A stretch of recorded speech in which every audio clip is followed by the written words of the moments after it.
నంద్యాల జిల్లా కోవెలకుంట్ల మండలం కలుగొట్లలో మంత్రి బీసీ జనార్దన్ రెడ్డి మాజీ ఎమ్మెల్యే కాటసాని రామిరెడ్డి వర్గీయుల మధ్య ఘర్షణ చెలరేగింది. మాజీ ఎమ్మెల్యే కాటసాని రామిరెడ్డి వర్గీయులు బ్రహ్మం సుధాకర్ రెడ్డి, గుర్రప్ప శ్రేణితో పాటు మరో ఇద్దరు మొత్తం 6 మందిపై కత్తులు, కర్రలతో మంత్రి బీసీ జనార్దన్ రెడ్డి అనుచరులు దాడి చేసినట్లు సమాచారం తెలిసింది. తీవ్ర గాయాలతో కోవెలకుంట్ల ప్రభుత్వ ఆసుపత్రిలో చికిత్స పొందుతున్న బాధితులను బనగానపల్లి మాజీ ఎమ్మెల్యే కాటసాని రామిరెడ్డి పరామర్శించారు. సర్పంచ్ ఎన్నికల దగ్గరకు వస్తుండటంతో మంత్రి బీసీ జనార్దన్ రెడ్డి ప్రోద్బలంతో తమ వైసీపీ నాయకులను భయభ్రాంతులకు గురి చేస్తున్నారని మాజీ ఎమ్మెల్యే రామిరెడ్డి తెలియజేశారు.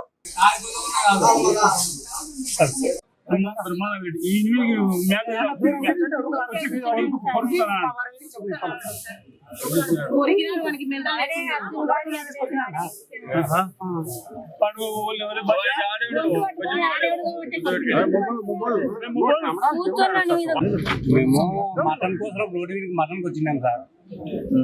వైసీపీ ఎవరు కనబడితే మమ్మల్ని కాదు కాపలు వాళ్ళు రెడీ కొట్టారు, సాయిబుల్ పిల్లలు కొట్టారు.